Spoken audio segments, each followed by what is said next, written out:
आपण बनवणार आहोत सोप्या आणि साध्या पद्धतीचा 15 ते 20 मिनिटात तयार होणारा खमंग ढोकळा।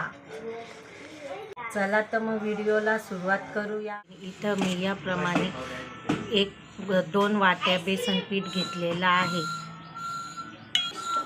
इथे मी या वाटीच्या प्रमाणे 2 वाट्या बेसन पीठ घेतलेलं आहे। ढोकळा बनवण्यासाठी इथे मी 4 हिरव्या मिरच्या व 2-3 पाकळ्या लसणाच्या व थोडंसं आलं घेतलेलं आहे। आलं, हिरवी मिरची, लसूण हे एकत्र मिक्सरला बारीक करून घ्यायचं आहे। ढोकळा बनवण्यासाठी आपण कढईमध्ये बनवणार आहोत। तर कढईमध्ये मी अर्धा तांब्या पाणी व थोडंसं लिंबू हे गरम करण्यासाठी ठेवलेलं आहे। तोपर्यंत आपण ढोकळ्याची रेसिपी कशी करायची ते बघू। ढोकळा बनवण्यासाठी इथे मी 1 चमचा लिंबू सत्व घेतलेलं आहे। तसेच यामध्ये आपण 2 चमचे साखर टाकून घेणार व चवीसाठी हिंग देखील टाकणार आहोत। चवीनुसार मीठ टाकून घ्यायचंय 1 चमचा व थोडंसं हळद टाकायची आहे। आपण हिरवी मिरची, लसूण, आलं हे मिक्सरला बारीक केलेलं यामध्ये टाकून घ्यायचंय व एकजीव करूस्तर हलवून घ्यायचं आहे। हे पीठ भिजवण्यासाठी आपल्याला जसं लागेल तसं पाणी घ्यायचंय।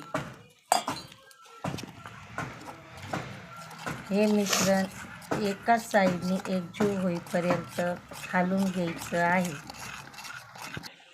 ज्या ताटामध्ये आपल्याला ढोकळा करायचा आहे त्याला तेल लावून घ्यायचंय। या पद्धतीने आपल्याला ढोकळ्याचं बॅटर परफेक्ट मॅनेजमेंटनुसार बनवून घ्यायचं आहे। हे पूर्ण एकजीव झाल्यानंतर यामध्ये आपण 1 पॅकेट इनो टाकणार आहोत।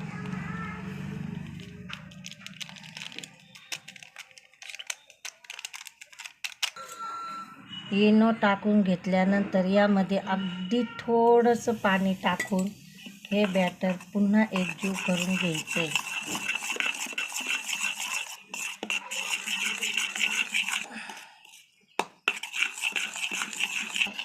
इनो टाकून घेतल्यावर तुम्ही बघू शकता आपल्या पीठ हे किती मस्त प्रकारे फर्मेट झालं आहे व हे पीठ फुगलेलं दिसत आहे। कुठलाही वेळ न घालवता हे मिश्रण आपण पटकन ताटात ओतून घ्यायचंय। हे मिश्रण ताटात टाकून घेतल्यानंतर या पद्धतीने मिश्रण चांगलं व्यवस्थित करून घ्यायचंय। अशा पद्धतीने कढईत ठेवून घ्यायचंय।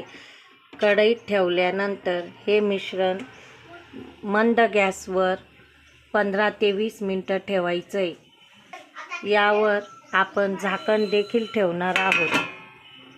तर झाल्यानंतर आपण ढोकळा झालाय की नाही तो बघूया।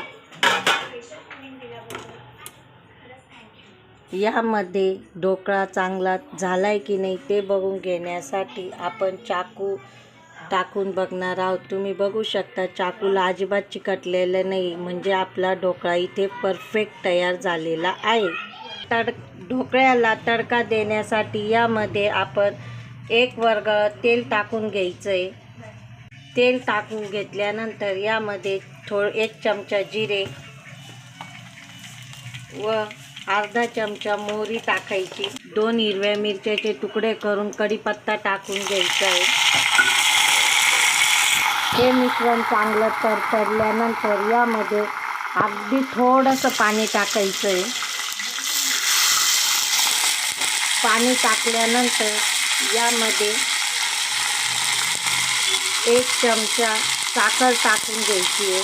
प्रकारचा ढोकळा तयार झाल्यानंतर याचे किनार असे या पद्धतीने काढून घ्यायचे आहे। काढून घेतल्यानंतर एका ताटामध्ये पालथी प्लेट मारून घ्यायची आहे।